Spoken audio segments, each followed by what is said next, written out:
Hello, everyone. My name is Carly Burge, and I'm the owner and founder of Gaining Health. And we are back for another episode of What's Up Wednesday. So I know we missed last week because of the Obesity Medicine Association conference in Chicago, which was amazing. So that's actually what I'm going to talk about today for What's Up Wednesday. First of all, the Obesity Medicine Association Fall Obesity Summit in Chicago was amazing. It was so good to see people in person. The OMA staff and all of the speakers did such a wonderful job. And I had the privilege to be able to speak at the board review course on physical activity. And then I had the pleasure of moderating Friday, Saturday, and Sunday for the Obesity Summit, which was just so much fun. So what I'm going to do today is I'm going to summarize my top 10 takeaways from the conference, which was really hard to limit it to just 10 things because there was so much good information. So we'll start off with the message from the keynote speaker, Paul Long, and that was really about staying positive with our patients, with the people in our lives, and really catching our patients doing something right. He said his thing is what's good, right? Ask people what's good, what's going on in your life that's good right now. And I think that's a great way to start your visits, your follow-up visits with your patients, is to ask them what went well in the last month. So super important to have some fun with our patients, have fun with obesity medicine, and focus on the positive. Another very important theme throughout the conference obviously was anti-obesity pharmacotherapy, and it's certainly coming a really long way. And with some of the newer drugs, we're even getting close to some of the outcomes that we see with bariatric surgery. So this is very exciting. And combination treatments really are the future here of obesity medicine, just as we see with so many other chronic medical conditions.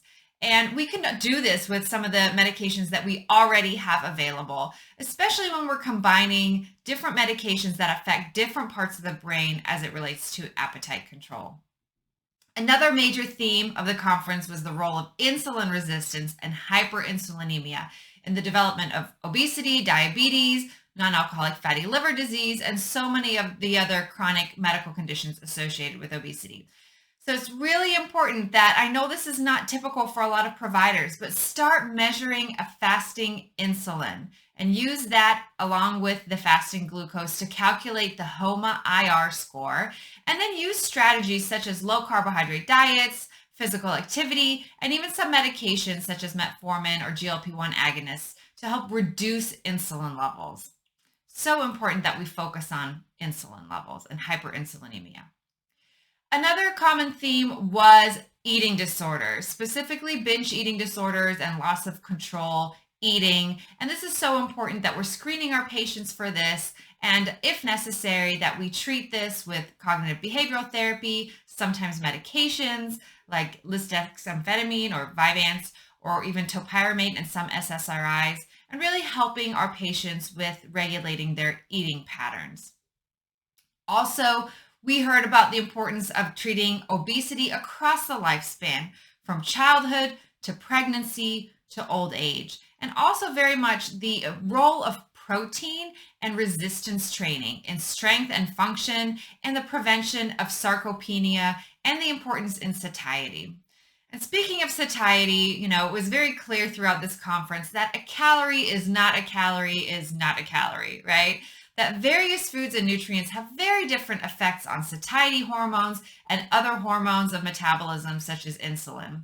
We heard about ketogenic diets being able to suppress appetite, and that in studies, they outperform low-fat diets by a landslide. Not in every study, but when you look at all of them combined. And that low-carb diets can be very beneficial in reducing insulin levels, as can, of course, exercise and some other medications. Of course, we recognize that there is no one size fits all when it comes to nutrition plans for patients, but especially those with hyperinsulinemia, we really need to be looking at what's driving those insulin levels, such as nutrition. Another thing is not to just look at weight or BMI, right? We talked about the importance of understanding body composition and where this adipose tissue is that plays such an important role on the health effects of this adipose tissue. So take a waist circumference at the very least, or if possible, a body composition analysis with DEXA or a bioelectric impedance scale to look at the distribution between subcutaneous fat and visceral fat, because we know that these have very, very different metabolic effects. In line with that, we also talked about when excess adiposity becomes a metabolic problem. And that is when the fat cells and the adipocytes become hypertrophic. In other words, they're increasing in size and are being forced to expand beyond their capacity. And this sets up a whole cascade of complications from obesity.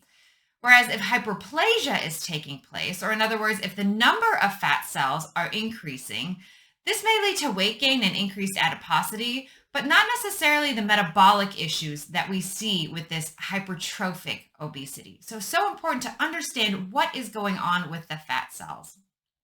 We also heard about the fact that our current agricultural and food system is not sustainable, and that we really need to take action as healthcare providers to write our Congress and to get involved with climate change and food insecurity and all of those other factors that are super, super important for the population as well as planet Earth. And the recommendation was also for us to get involved with local food pantries to improve the nutrition of available foods for patients with food insecurity.